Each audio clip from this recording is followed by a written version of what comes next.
Topic है हमारा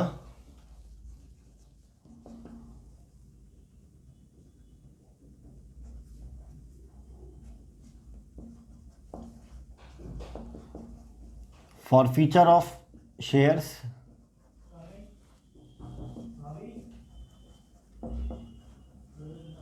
which were issued at a premium। जिन शेयर्स को हमने प्रीमियम पर जारी करा था उनको फॉरफिट कैसे करते हैं, ये सीख रहे हैं आज हम। देखिए यहाँ पर दो कंडीशंस हैं। पहली कंडीशन है if premium money has been received, और दूसरी है if premium money has not been received, कि अगर प्रीमियम आ गया है और अगर प्रीमियम नहीं आया है। किस तरह से देखेंगे प्रीमियम आ गया है नहीं आया है? मान लीजिए प्रीमियम अलॉटमेंट पर था और आप किसी ऐसे बंदे के शेयर फॉरफिट कर रहे हैं जिसने एप्लीकेशन दिया हो, अलॉटमेंट दिया हो, फर्स्ट कॉल सेकंड कॉल ना दिया हो, क्योंकि उसने अलॉटमेंट दिया है तो इसका मतलब प्रीमियम दिया है, तो इस कंडीशन में आएगा if premium money has been received. और मान लो किसी दूसरे बंदे ने एप्लीकेशन दिया, खाली ना अलॉटमेंट दिया, ना फर्स्ट कॉल दिया, ना सेकंड कॉल दिया, प्रीमियम जो था वो अलॉटमेंट पर था, उसने अलॉटमेंट नहीं दिया, इसका मतलब प्रीमियम भी उसने नहीं दिया, तो इस कैटेगरी के अंदर आएगा if premium money has not been received. मिसाल के तौर पर मैं आपको बताता हूँ, मान लीजिए कोई 10 वाला शेयर था 2 रुपये प्रीमियम पर, 12 रुपये का था, एप्लीकेशन पर थे 2 रुपये, अलॉटमेंट पर थे 5 रुपये, और ये थे इंक्लूडिंग प्रीमियम, और फर्स्ट कॉल पर थे 5 रुपये। इस तरह से मान लो कि बंदा है ए जिसके पास 100 शेयर्स हैं, उसने एप्लीकेशन दी, अलॉटमेंट दिया, फर्स्ट कॉल नहीं दिया। और कोई बंदा है बी जिसके पास 200 शेयर्स हैं, उसने एप्लीकेशन दिया, ना अलॉटमेंट दिया, ना फर्स्ट कॉल दिया। तो ए का क्योंकि अलॉटमेंट आ चुका है तो कहेंगे इसका प्रीमियम भी आ चुका है, तो वो फर्स्ट कैटेगरी के अंदर आएगा। और बी का अलॉटमेंट क्योंकि नहीं आया है, इसका मतलब उसका प्रीमियम भी नहीं आया है, तो वो सेकेंड कैटेगरी के अंदर आएगा। तो यहाँ पर हम देखेंगे अगर प्रीमियम आ गया है तो डू नॉट शो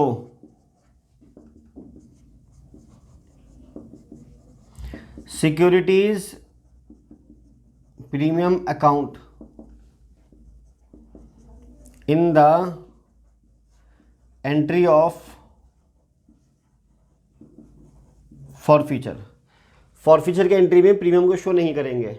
नॉर्मली जब हम शेयर फॉरफिट करते हैं और हमें प्रीमियम दिखाना होता है तो प्रीमियम डेबिट करते हैं, क्योंकि जब हमने शेयर इशू करे थे तब प्रीमियम को क्रेडिट करा था, और एक तरह से आप शेयर कैंसिल कर रहे हैं तो प्रीमियम क्या होगा, डेबिट होगा। तो प्रीमियम अगर आ गया है तो do not show securities premium account entry of forfeiture के एंट्री में प्रीमियम दिखाने की कोई ज़रूरत नहीं है। और if premium money has not been received, अगर प्रीमियम नहीं आया है देन शो का मतलब है डेबिट करो,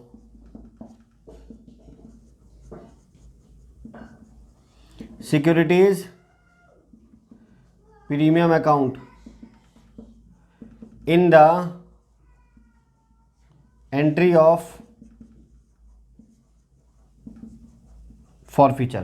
तो इस केस में अगर प्रीमियम नहीं आया है तो हम शो करेंगे, यानी उल्टा करना है, अगर प्रीमियम आ गया है तो उसको शो नहीं करना है फॉरफिट के एंट्री में, और अगर प्रीमियम नहीं आया है तो उसको शो करना है, यानी डेबिट करना है फॉरफिट के एंट्री में।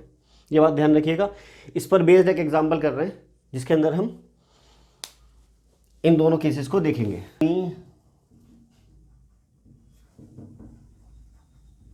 Issued 10,000 shares of ₹10 each at a premium of ₹2 each। एक कंपनी ने 10,000 शेयर जारी करे हैं, 10 वाले 2 रुपये प्रीमियम पर।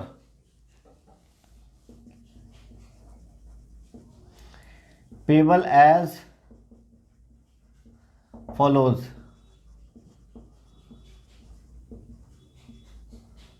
On application ₹2, on allotment ₹5,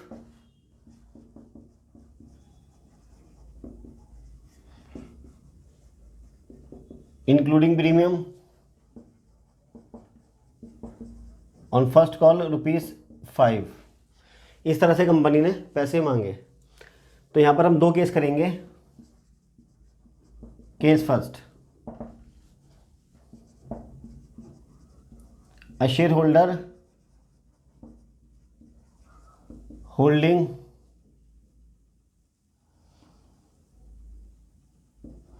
500 shares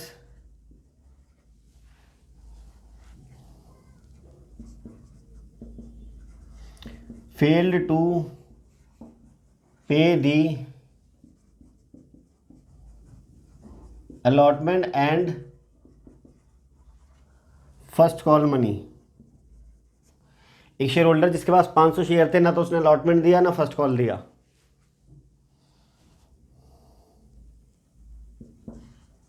his shares were forfeited, उसके शेयर हमने फॉरफिट कर लिए। और 400 of his shares are reissued at ₹9 per share fully paid up.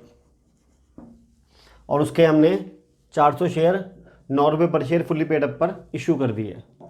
अब आप यहाँ पर देखें, जो प्रीमियम है वो अलॉटमेंट पर है। और a share holder holding 500 share fail to pay the allotment and first call money, ना तो उसने अलॉटमेंट दिया ना उसने फर्स्ट कॉल दिया।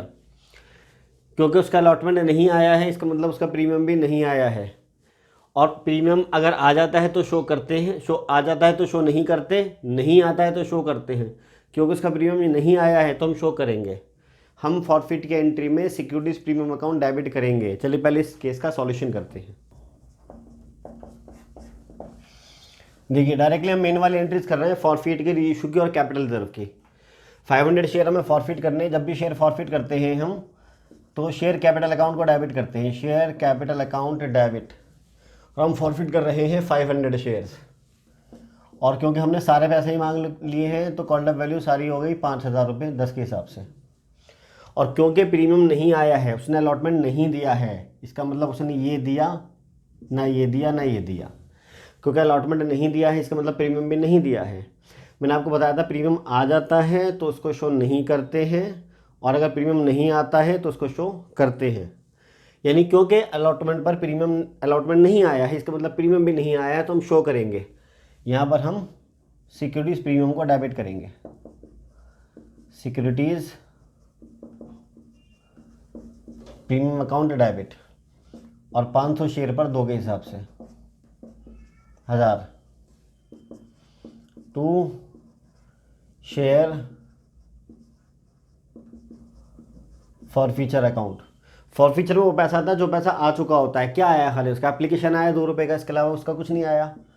500 शेयर में खाली उसके ₹2 आ रखे हैं, 1000 रुपये। और क्या क्या नहीं आया, जितनी भी अनपेड कॉल्स हैं सारी यहाँ क्रेडिट कर देंगे आप। जैसे कि 2 क्या क्या नहीं आया, एक तो अलॉटमेंट नहीं आया, 2 शेयर अलॉटमेंट अकाउंट। और क्या नहीं आया, 2 शेयर फर्स्ट कॉल अकाउंट। उसका 500 शेयर पर 5 के हिसाब से अलॉटमेंट नहीं आया, और 500 शेयर पर 5 के हिसाब से फर्स्ट कॉल नहीं आया। 2500 ये हो गए और 2500 ये हो गए। ये हमारी फॉरफिट की एंट्री हो गई। अब इसमें से हमने 400 शेयर रीइशू कर दिए, इसमें से हमने 400 शेयर रीइशू कर दिए ₹9 पर। तो चलिए रीइशू की करते हैं एंट्री। दूसरी एंट्री होगी, जब भी हम रीइशू करते हैं तो बैंक को डेबिट करते हैं, बैंक अकाउंट डेबिट करेंगे। 400 शेयर हमने ₹9 पर जारी कर दिए, डेबिट 3600। और एक लाइन छोड़ दीजिए, 2 शेयर कैपिटल अकाउंट। 400 शेयर हमारे जा रहे हैं 10 वाले 4000 के, तो 400 का डिफरेंस आ रहा है, जिसको मैंने आपको बताया था डेबिट में डिफरेंस है तो उसको बोलते हैं share forfeiture account.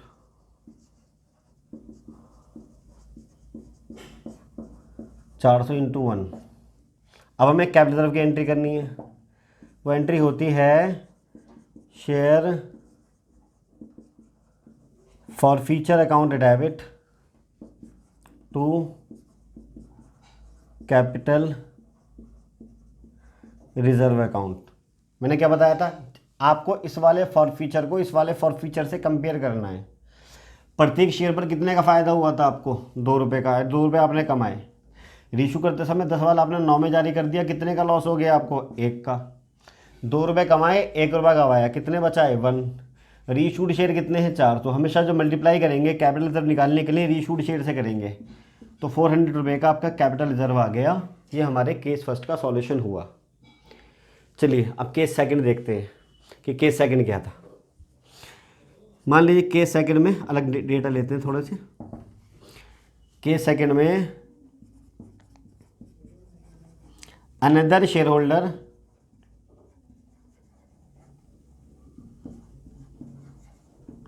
Holding 1000 shares failed to pay the first call money. दूसरे शेयर होल्डर ने खाली क्या नहीं दिया? फर्स्ट कॉल का पैसा नहीं दिया। And his shares were also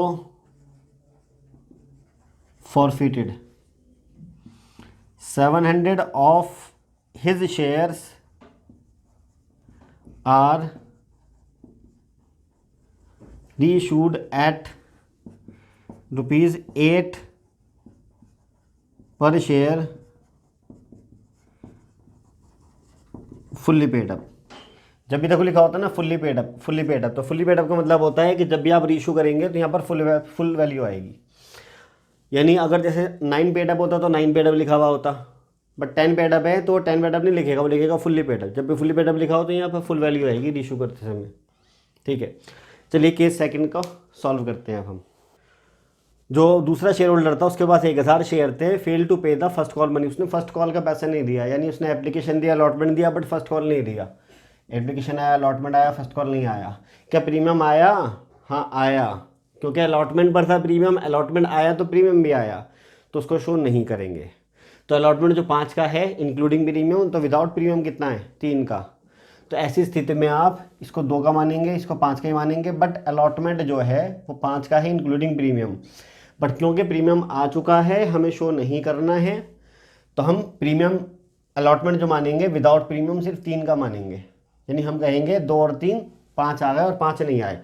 actual में उसके 7 आए हैं, 2 और 5 7, बट हमें 2 रुपये का प्रीमियम शो नहीं करना, इसलिए हम 2 और 3 5 मानेंगे। 5 आए और 5 नहीं आए हैं। चलिए केस सेकंड सॉल्व करते हैं। केस सेकंड में पहले एंट्री करेंगे शेयर कैपिटल अकाउंट डेबिट। देखिए जी, आप फॉरफिट कर रहे हैं 1000 शेयर्स और 10 के 10 मांग चुके हैं आप उस पर 10,000 रुपये। अब प्रीमियम क्योंकि आ गया है तो उसको शो नहीं करना, तो हम डेबिट यहाँ पर नहीं कर रहे हैं। To share forfeiture account. Share forfeiture में वो पैसा आएगा जो पैसा आ चुका है, जिसको आपको फॉरफिट करना है। देखो एप्लीकेशन पर 2 रुपये और अलॉटमेंट पर 5 इंक्लूडिंग प्रीमियम थे, विदाउट प्रीमियम कितना था? 3। तो हमें तो प्रीमियम शो करना नहीं है, इसलिए 2 और 3 5 हम मानेंगे कि हमारे पास खाली 1000 पर 5 रुपये आए हुए हैं विदाउट प्रीमियम, क्योंकि इंक्लूडिंग प्रीमियम 7 था, विदाउट प्रीमियम 5 है, क्योंकि प्रीमियम शो नहीं करना है। टू क्या क्या नहीं आया? फर्स्ट कॉल नहीं आया, ये खाली to share first call account. 1000 share पर 5 के हिसाब से 5000, ये हमने फॉरफिट की एंट्री कर दी। इसमें से 700 शेयर 8 रुपये पर जारी कर दिए गए, रीइशू कर दिए गए। तो जब रीइशू करते हैं तो बैंक करते हैं debit, bank account debit. 700 share 8 रुपये पर जारी कर दिए गए, 7 × 8 = 56। एक लाइन छोड़ दीजिए, 2 शेयर कैपिटल अकाउंट, 700 शेयर 10 वाले जा रहे हैं, क्योंकि फुली पेडअप लिखा हुआ है इसलिए 10 रुपये लिए हमने यहाँ पर। गैप आ रहा है 1400 रुपये का, इसको शेयर फॉरफीचर अकाउंट से सेट ऑफ कर देंगे। शेयर फॉरफीचर डेबिट, और 700 की कितने से बढ़ाऊंगे कि 1400 आ जाए 2 से। अब कैपिटल रिजर्व की एंट्री करते हैं। शेयर